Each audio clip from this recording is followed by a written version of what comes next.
મારા ભાઈએ મારી સાથે કર્યું એવું કામ તેને કારણે મને લોહી નીકળવા લાગ્યું અને મારા પેટમાં પણ દર્દ થવા લાગ્યું. તે દિવસે ઘરે કોઈ નહોતું એટલે મારા ભાઈએ મોકાનો ફાયદો ઉઠાવ્યો અને તે મને તેના રૂમમાં લઈ ગયો. મેં ના પાડી છતાં તે મને ખેંચીને તેના રૂમમાં લઈ ગયો. હું તેને રોકી રહી હતી પરંતુ મારો ભાઈ મારી વાત સાંભળવા માટે તૈયાર નહોતો. હું મારા ભાઈને વારંવાર કહી રહી હતી કે મને ખૂબ જ દર્દ થાય છે, તું વધારે હલાવ નહીં. આજે ઘરે કોઈ નથી અને મને ખૂબ જ પેટમાં દુખે છે. મને તારી પાસે આવી આશા નહોતી. પોતાની બહેન સાથે કોઈ આવું કરે છે? મેં આજ સુધી ક્યારેય એવું કામ કર્યું નથી. આ બધું તારા લીધે થાય છે. હવે હું પપ્પાને શું મોઢું દેખાડીશ?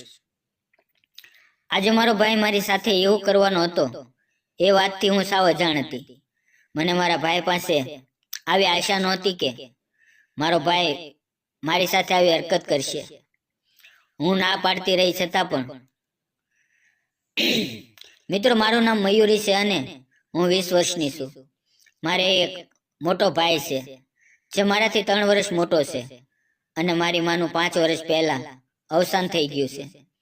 મારા પપ્પા એક ઓફિસની અંદર મેનેજરનું કામ કરે છે. હું અને મારો ભાઈ કોલેજ કરી રહ્યા હતા, પરંતુ જ્યારે કોલેજમાં રજા હોય ત્યારે અમે બંને ઘરે એકલા રહેતા. એક દિવસની વાત છે, મારા પપ્પાને ઓફિસના કામ માટે બીજા શહેરમાં જવાનું થયું. મારા પપ્પાએ કહ્યું કે મારે ઘરે પાછા આવતા 2 દિવસનો ટાઈમ લાગશે, તો બંને ધ્યાન રાખીને ઘરે રહેજો. મારા પપ્પાની બસ સાંજે 8 વાગ્યાની હતી. મારા પપ્પા ઘરેથી 7 વાગ્યે બસ સ્ટેન્ડ માટે જતા રહ્યા. કોલેજની સાથે સાથે મારો ભાઈ કપડાં સીવવાનું કામ કરતો હતો.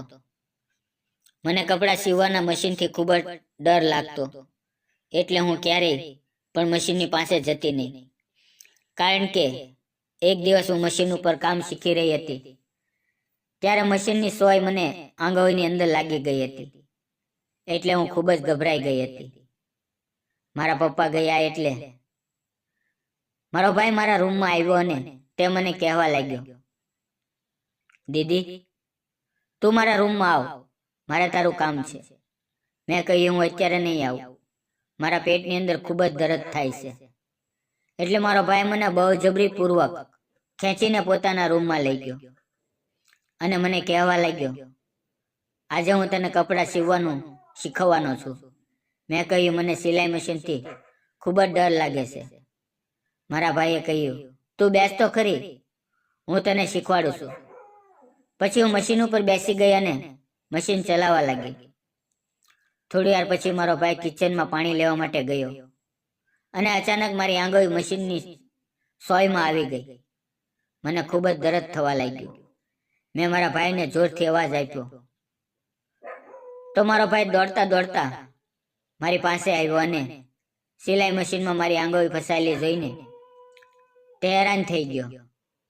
મેં કહ્યું, મેં તને કહ્યું હતું મારે સિલાઈ મશીન હાંકતા નથી શીખવું. જો તારા લીધે આ શું થઈ ગયું? મારી આંગળીમાંથી લોહી નીકળી રહ્યું હતું અને મને દર્દ પણ થઈ રહ્યું હતું. મારો ભાઈ મારી આંગળી કાઢવા લાગ્યો તો મને વધારે દર્દ થવા લાગ્યું અને લોહી બંધ થવાનું નામ લેતું નહોતું.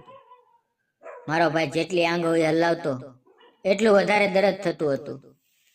મેં ભાઈને કહ્યું, તું વધારે હલાવ નહીં, મને તેનાથી વધારે દર્દ થાય છે. મારા ભાઈએ સાવધાનીપૂર્વક ખૂબ જ મહેનત કરી અને પછી મારી આંગળી બહાર કાઢી. તેની પર ખૂબ જ ચોંટ આવી હતી, એટલે અમે બંને ડોક્ટર પાસે ગયા અને ડોક્ટરે તેનો ઈલાજ કર્યો અને પટ્ટી બાંધી દીધી. થોડા દિવસ પછી મારી આંગળી સારી થઈ ગઈ. મને લાગે છે કે મિત્રો, તમે વાર્તા સાંભળીને છેતરાઈ ગયા છો, પરંતુ મને એવું લાગ્યું કે આજે હું તમારી સાથે થોડીક નવા વર્ષમાં મજાક કરું. આ મજાક બદલ મને માફ કરશો.